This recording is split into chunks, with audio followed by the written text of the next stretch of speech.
Hello दोस्तों, जियो गुरुजी classes में आपका स्वागत है। मैं रोहित शर्मा, सब्जेक्ट अपना ज्योग्राफी। देखिए, आज टॉपिक है हमारे पास में लैगून और पश्च जल क्षेत्र। मतलब लैगून पश्च जल क्षेत्र किसे कहते हैं, इसी पे आज हम चर्चा करेंगे। ठीक है, ये क्वेश्चन एग्जाम में पूछा भी जाता है। टॉपिक डालेंगे लैगून पश्च जल।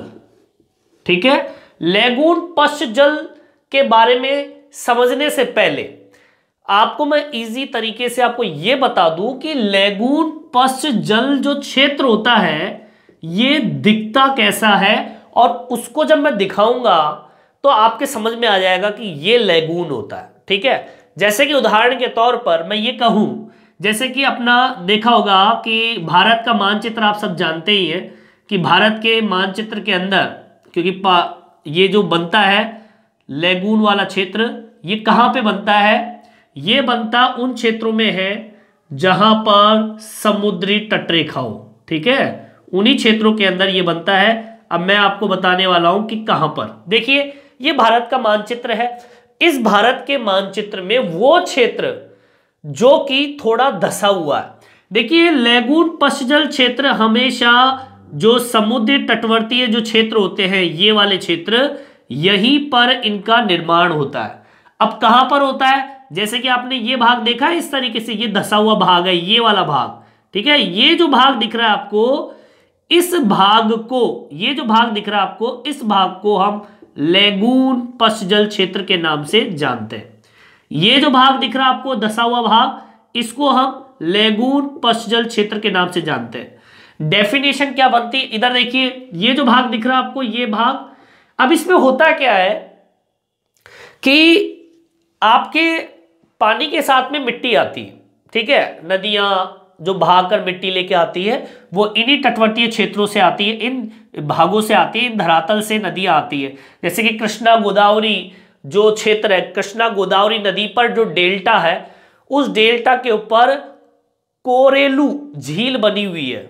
कोरेलू झील आंध्र प्रदेश के अंदर ये झील आपको मिलेगी। वो एक लैगून का उदाहरण है। जैसे कि भारत के जो पूर्वी तट है, आप इधर आ जाइए, ये जो क्षेत्र दिख रहा है आपको, ये क्षेत्र आपको दिख रहा है। इस क्षेत्र के अंदर ये जो भाग है आपका, उड़ीसा वाला जो भाग है, ये जो भाग दिख रहा है आपको, ये तटवर्तीय क्षेत्र है। अब जैसे कि भारत के पूर्वी तट पर उड़ीसा का जो चिल्का झील है, भारत की सबसे बड़ी प्रसिद्ध झील मानी जाती है, ये एक लैगून का उदाहरण है। ठीक है, नेल्लोर में जाइए, नेल्लोर की जो पुलकित जो झील है वो भी इस लैगून का उदाहरण है। तो ये कुछ उदाहरण है। अब बनती कैसे है ये सुनिए। आपके कई बार क्या होता है कि रेत आती है और आपके समुद्र, ये जो भाग है इसमें पानी है, ये भाग पानी से भरा हुआ है, समुद्र का पानी भरा हुआ है। अब क्या होता है कि जब रेत आती है पानी के साथ में, तो यहां पर कुछ भाग पर ये जमा हो जाती है, इस तरीके से ऐसे जमा हो जाती है। अब अंदर की साइड तो क्या है? पानी। यहां पर क्या है? पानी। कौन सा पानी है? समुद्र का पानी उपस्थित है। समुद्र का पानी कैसा है? खारा पानी। ठीक है, अब अलग कर रही है इसको, इस भाग को और समुद्री भाग को, ये जो मिट्टी की, जिसे हम कहते हैं रोद बोलते हैं, इसको हम रोधिका के नाम से भी जानते हैं। रोद, रोधिका या फिर भित्ति के नाम से इसको जानते हैं। ये मिट्टी है ना, इस तरीके से जम जाती है। हाँ, शर्त यह है कि इसमें समुद्र का पानी जा सकता है और आ भी सकता है, जा सकता है, आ सकता है, इतना गैप इनमें रहता है। और मीठा पानी जो होता है, जैसे कि बारिश का पानी है, वो इसमें भर जाता है। तो टोटल बात ये हो गई कि ये आपका धरातलीय क्षेत्र है, ये धरातलीय क्षेत्र है, और इस धरातलीय क्षेत्र में ये भाग जो है इस तरीके से, ये जल वाला क्षेत्र हो गया। ठीक है, और इसका कुछ भाग ये आपका समुद्र वाला पार्ट है, और इसमें पानी भर जाए, इस तरीके से पानी भर जाए ऐसे। ठीक है, ऐसे इस तरीके से पानी आ जाए, फिर चला जाए, फिर आ जाए, फिर चला जाए, इस तरीके से है। ये भी पानी चला जाए, आ जाए, ये अरब सागर है, यहां पर अरब सागर है।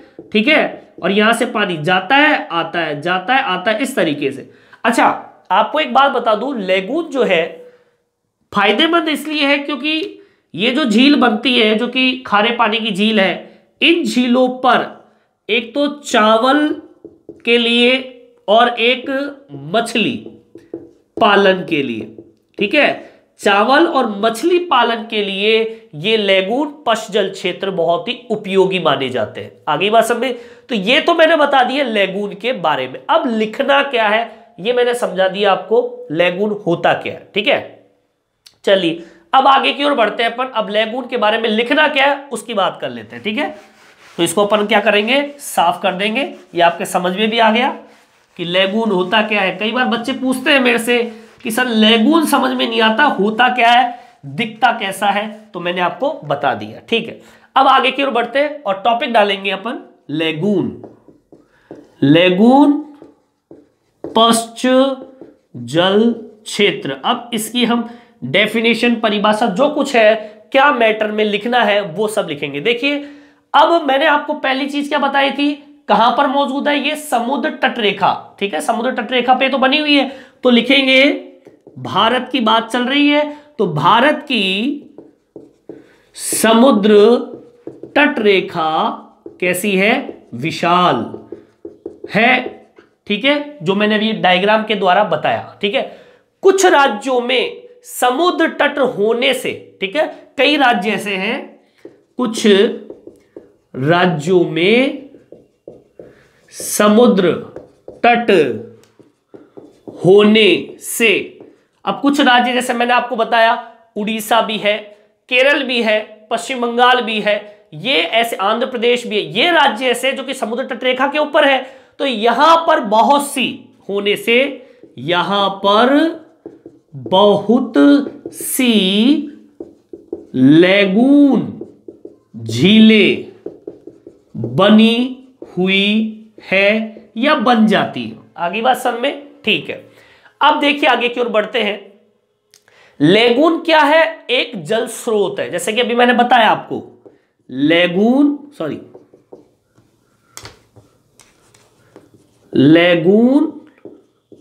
एक जल स्रोत है।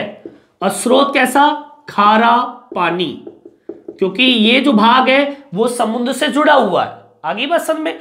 समुद्र या महासागर के किनारे पर बनने वाला एक उथला जल क्षेत्र हम कह सकते हैं इसको, जो कि एक पतली अवरोध, रोधिका या फिर भित्ति, ठीक है, रोधिका या भित्ति द्वारा सागर से क्या करती है, अलग करती है। मिट्टी जिसे हम कहते हैं ना रोधिका मिट्टी, तो मिट्टी की एक लाइन सी, एक डिवाइडर जिसे हम कहते हैं, इस टाइप का बन जाता है और एक समुद्र से अलग दिखता हुआ पानी नजर आता है, उसको ही हम क्या कहते हैं, लैगून। ठीक है, तो लिखेंगे क्या, लैगून एक जल स्रोत है। ठीक है, समुद्र व महासागर, क्योंकि ये बनते कहां है, समुद्र और महासागर के किनारे पर। आगे बात समझ में? बनने वाला, उथला मतलब कम गहरा, एक उथला, आगे बात समझ में? उथला का मतलब होता है कम गहरा। ठीक है, जल क्षेत्र। ठीक है, कैसा है ये, उथला जल क्षेत्र, जो किसी पतली रोधिका या फिर कह दीजिए भित्ति, आगे बात समझ में, या फिर भित्ति अवरोध का मतलब क्या होता है, रुकावट। ठीक है, मतलब समुद्र और कुछ भाग जो पानी से अलग कर दिया किसने, रोधिका और भित्ति ने समुद्र के पानी के कुछ भाग को क्या कर दिया, अलग कर दिया, एक अवरोध पैदा कर दिया, एक रुकावट पैदा कर दी। ठीक है, और इस रुकावट के द्वारा कुछ क्षेत्र को सागर से अलग कर देता है, परंतु ये अलग भाग में महासागर का पानी आता जाता रहता है। मतलब अवरोध ऐसा भी नहीं कि पानी आ ही नहीं रहा, पानी आता भी है और जाता भी है। जैसे कि मैंने अभी भारत के नक्शे में मैंने इस तरीके से बताया, तो ये जो भाग दिख रहा है ना, ये वाला भाग, इस वाले भाग को हम क्या कहेंगे, लैगून पश्च जल क्षेत्र कहेंगे। और ये जो भाग दिख रहा है ये इसे बोलते हैं रोध। आगे बात समझ में, इसे हम क्या कहेंगे, रोध, एक रुकावट। ठीक है, ये तो बात हुई क्या, लैगून की। ये लैगून की परिभाषा भी हो गई, लैगून होता क्या है ये भी आपके समझ में आ गया होगा। अब आगे की ओर बढ़ते हैं, इसे उतार लीजिए आप लोग। ठीक है, चलिए देखते हैं आगे की ओर। अब मैं भारत के अंदर ही कुछ ऐसे राज्यों के बारे में बताऊंगा जहां पर ये लैगून झीलें बनी हुई है, उनके नाम और उन झीलों को किस नाम से जाना जाता है, उन झीलों के बारे में मैं आपको बताने वाला हूं। देखिए आगे की ओर, देखिए अब लैगून झीलें कौन कौन सी है, कहां पर उपस्थित है, जैसे कि केरल, उड़ीसा, आंध्र प्रदेश। ठीक है, केरल है, उड़ीसा है, आंध्र प्रदेश है, और आपका पश्चिमी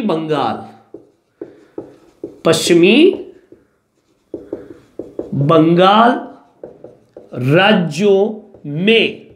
ठीक है, इन राज्यों के अंदर लैगून और झीलें, लैगून व झीलें दिखाई देती है।